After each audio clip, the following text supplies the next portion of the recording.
بعضی سفرها رو خودت انتخاب نمی کنی. فقط یک روز میفهمی که ماندن دیگر شبیه زندگی نیست.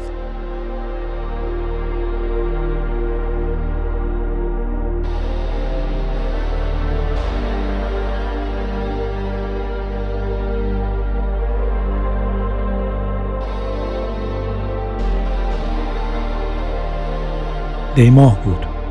همه چیز آرام به نظر می رسید. اما هیچ چیز واقعا آرام نبود.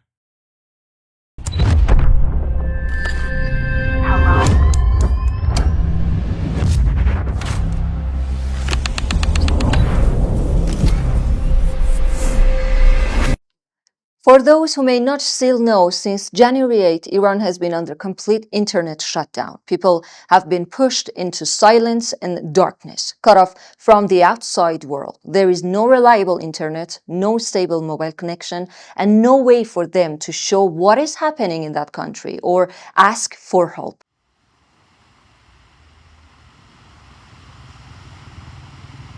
من از جنوب ایران میآیم. از هوای گرم، دریا و شهری که همیشه بخشی از من ماند.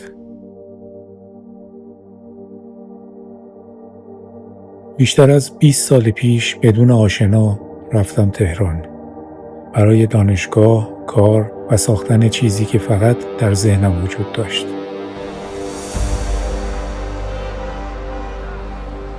سالها بین بالا و پایین زندگی گذشت.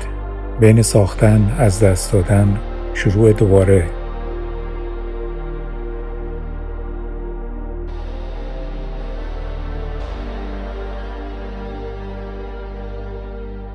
بعد از کرونا بخشی از زندگی و کاری که ساخته بودم تعطیل شد. با همه تجربه ها برگشتم جنوب.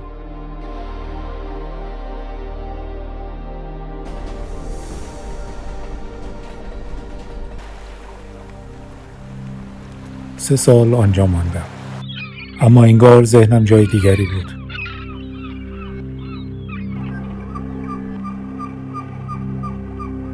حس می کردم چیزی درونم هنوز ناتمام مانده.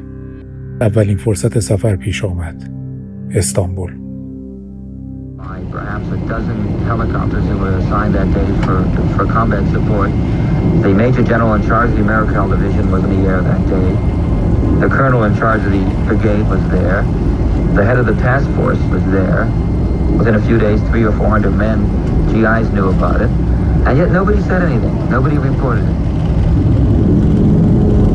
There's only two things I think to conclude from this. One is, of course, that it was استانبول به زمین خواهیم نشست. لطفاً پشت صندلی خود را به حالت عمودی برگردانده، کمربند ایمنی و میز خود را بسته، کلیه وسایل الکترونیکی را خاموش نمایید.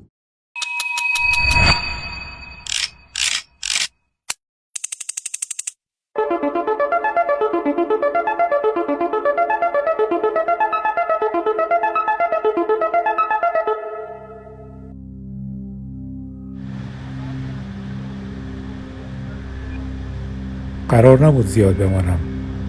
اما شرایط همه چیز را تغییر داد. 3 ماه در استانبول گذشت. با فکرهایی که هر روز سنگین‌تر می شدند و سوالی که مدام تکرار می شد. بعد از اینجا کجا؟ و حالا ارمنستان. یروان.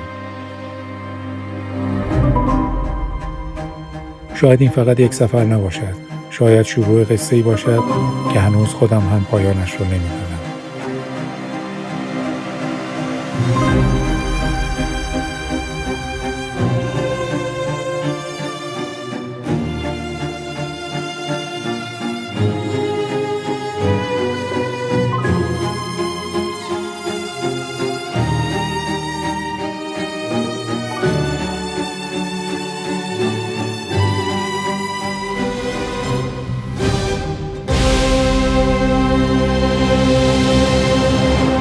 این شروع سفر یک فیلمساز است.